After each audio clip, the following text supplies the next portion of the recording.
Welcome to Pratap classes. दोस्तों, Pratap classes के YouTube channel पर आपका स्वागत है। तो आज है 9 जुलाई 2022 और आज 9 जुलाई 2022 के जितने भी करंट के जो क्वेश्चन बनते हैं तो आज उनका डिस्कशन करेंगे। पूरा वीडियो ध्यान से देखना और लास्ट में आपसे क्वेश्चन पूछूंगा जिसका जवाब आपको कमेंट बॉक्स में देना होगा। तो सभी विद्यार्थियों को गुड मॉर्निंग। स्टार्ट करते हैं आज की हमारी क्लास। और जो भी विद्यार्थी हमारे इस चैनल पर नहीं है तो चैनल को सब्सक्राइब कर लें और इसके पास लगे बेल आइकन का घंटा दबा लें ताकि हम जैसे वीडियो अपलोड करें उसका नोटिफिकेशन आप तक पहुंच जाएगा।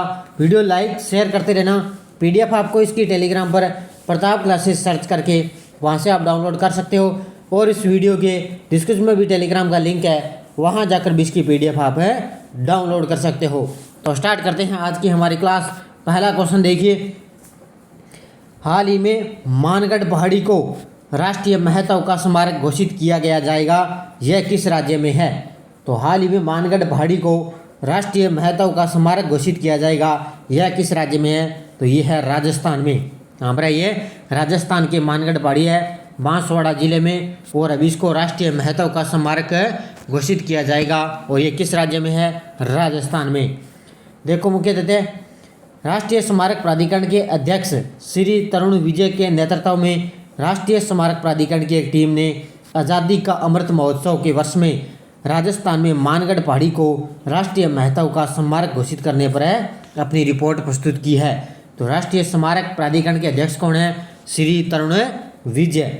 उन्होंने कहा है कि 1500 भील आदिवासी स्वतंत्रता सेनानी को 17 नवंबर 1913 को ब्रिटिश सेना ने बेरहमी से मार डाला था। तो ये आपको पता है, यहाँ पर क्या है, 1500 भील सैनिकों को मार डाला था किसने? अंग्रेज अधिकारियों ने, स्वतंत्रता सेनानियों ने 17 नवंबर 1913 को ब्रिटिश सेना ने बेरहमी से मार डाला था। इसलिए यहाँ पर मानगढ़ पहाड़ी को क्या है, राष्ट्रीय महत्व का स्मारक घोषित करने पर रिपोर्ट प्रस्तुत की है। अगला देखो, हाल ही में G20 के नए शेरपा कौन नियुक्त हुए हैं? तो G20 के नए शेरपा नियुक्त हुए हैं हमारे जो नीति आयोग के पूर्व सीईओ कौन थे? अमिताभ कांत। उनको अभी क्या है, G20 के नए शेरपा नियुक्त किए हैं। तो पहले G20 के नए शेरपा कौन थे? पीयूष गोयल, लेकिन अब उन्होंने इस्तीफा दे दिया। उसके बाद में अब अमिताभ कांत को क्या है, G20 के नए शेरपा नियुक्त किया है। देखो मुख्य तथ्य, नीति आयोग के पूर्व सीईओ अमिताभ कांत जी G20 शेरपा की भूमिका निभाएंगे। केंद्रीय मंत्री पीयूष गोयल को कांत द्वारा प्रतिस्थापित किया जाएगा क्योंकि उनके कार्यभार के कारण इस्तीफा देने की उम्मीद है। इस साल के आखिर में भारत G20 की भी अध्यक्षता करेगा। तो इस साल के क्या है, आखिर में क्या है, भारत G20 की अध्यक्षता करेगा। और अभी नीति आयोग के जो पूर्व सीईओ थे कौन है? अमिताभ कांत। उनको अभी G20 की भूमिका, G20 शेरपा की वे भूमिका निभाएंगे। अब आप मुझे बताएंगे तो आपको पता है नीति आयोग के नए जो है सीईओ बन चुके हैं कौन है? परमेश्वर अय्यर हैं जो नीति आयोग के नए सीईओ बन चुके हैं। अगला क्वेश्चन देखो, हाल में पीएम मोदी ने किस शहर में अक्षय पात्र के मध्याह्न भोजन रसोई का उद्घाटन किया है? हाल ही में पीएम मोदी ने किस शहर में अक्षय पात्र के मध्याह्न भोजन रसोई का उद्घाटन किया है? ये किया है वाराणसी में। कहाँ पर किया है? वाराणसी, उत्तर प्रदेश में। देखो, उत्तर प्रदेश विधानसभा चुनाव में भाजपा की जीत के बाद प्रधानमंत्री मोदी ने वाराणसी जिले की पहली यात्रा के दौरान अक्षय पात्र मध्याह्न भोजन रसोई योजना का शुभारंभ किया है। तो अब उनको पता है भी अक्षय पात्र मध्याह्न का मतलब भी स्कूलों में क्या है, दोपहर के समय भी बच्चों को क्या है, भोजन रसोई का जो है शुभारंभ किया जाएगा। तो अभी वाराणसी जिले में इसको स्टार्ट किया गया है। अगला क्वेश्चन देखो, हाल ही में किस देश के पूर्व प्रधानमंत्री शिंजो आबे का निधन हो चुका है?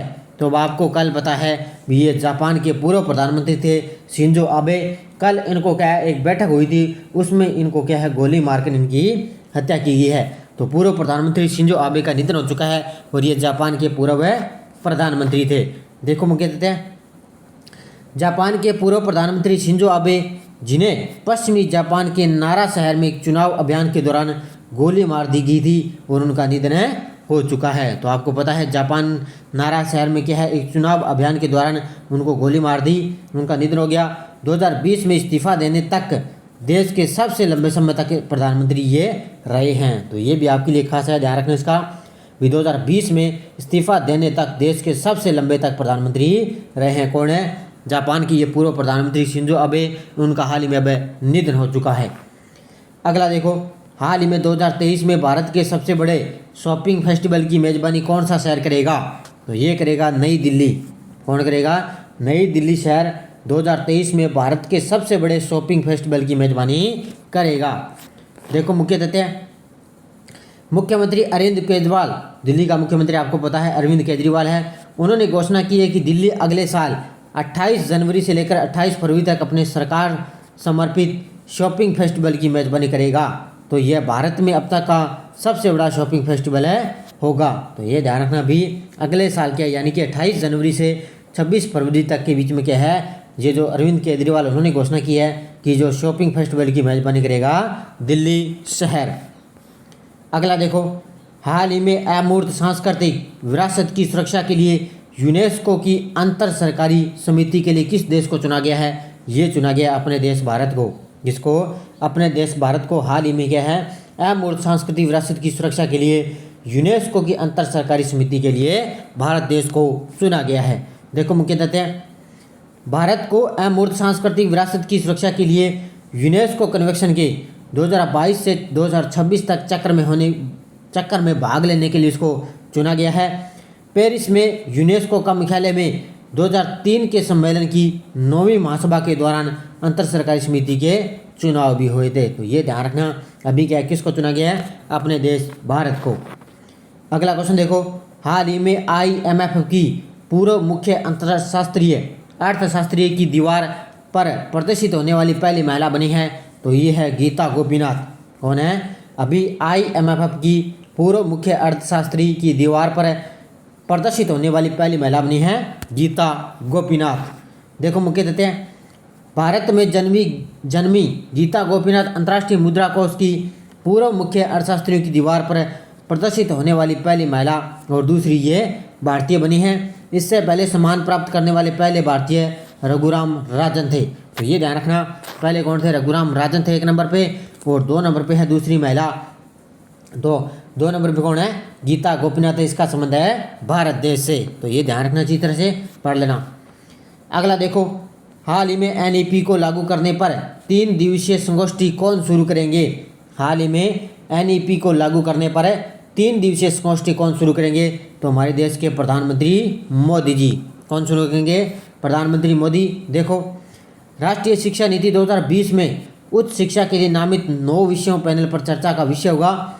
मोदी अखिल भारतीय शिक्षा समागम का उद्घाटन भी करेंगे। अभी ये ध्यान रखना, जिसका आयोजन केंद्रीय शिक्षा मंत्रालय द्वारा अंतर्राष्ट्रीय सहयोग और सम्मेलन केंद्र रुद्राक्ष में इसका आयोजन किया जा रहा है। तो अभी क्या है, 2020 के तहत अभी 9 विषयों पर इन पर चर्चा होगी और मोदी जी क्या है, भारतीय शिक्षा समागम का उद्घाटन करेंगे। तो अभी NEP को लागू करने के लिए 3 दिवसीय संगोष्ठी शुरू करेंगे मोदी जी। अगला देखो, हाल ही में भारतीय उद्योग परिसंघ के नए अध्यक्ष बने हैं। तो ये बने R दिनेश। कौन बने हैं? R दिनेश है जो भारतीय उद्योग परिसंघ के नए अध्यक्ष बने हैं। देखो मुख्य तथ्य, TVS सप्लाई चेन सॉल्यूशन के कार्यकारी उपाध्यक्ष R दिनेश कुमार को 2022-23 के लिए भारत उद्योग परिसंघ के अध्यक्ष पद के लिए नामित किया गया। किसको? अभी किसको नामित किया गया है? ये किया गया R दिनेश को भारतीय उद्योग परिसंघ का नया अध्यक्ष इनको बनाया गया है। अब देखो पिछले वीडियो का क्वेश्चन है, हाल में PM मोदी ने किस शहर में डिजिटल इंडिया वीक 2022 का उद्घाटन किया है? ये किया है गांधीनगर में। सभी विद्यार्थियों ने बड़े शानदार जवाब दिए। सभी विद्यार्थियों को हार्दिक शुभकामनाएं। अब देखो क्वेश्चन फॉर यू कल के लिए, जिसका जवाब आपको कमेंट बॉक्स में देना है। हाल ही में किस भारतीय लेफ्टिनेंट जनरल को दक्षिण सूडान में संयुक्त राष्ट्र मिशन में फोर्स कमांडर नियुक्त किया गया है? तो मोहन सुब्रमण्यम, R हरि कुमार, पंकज कुमार, उपेंद्र त्रिवेदी। इसका जवाब आपको कमेंट बॉक्स में देना है और वीडियो को जाते जाते लाइक शेयर कर देना। और आज आपको पता है वीडियो मेंस का एग्ज़ाम है, तो जिस भी विद्यार्थी वीडियो मेंस का एग्ज़ाम देने वाले हैं अच्छी तरह से अपने हिसाब से बढ़िया एग्ज़ाम देना। और मेरी तरफ से बेस्ट ऑफ लक सभी विद्यार्थियों को। लगातार निरंतर इस क्लास के साथ बने रहिए। धन्यवाद दोस्तों। जय हिंद, जय भारत।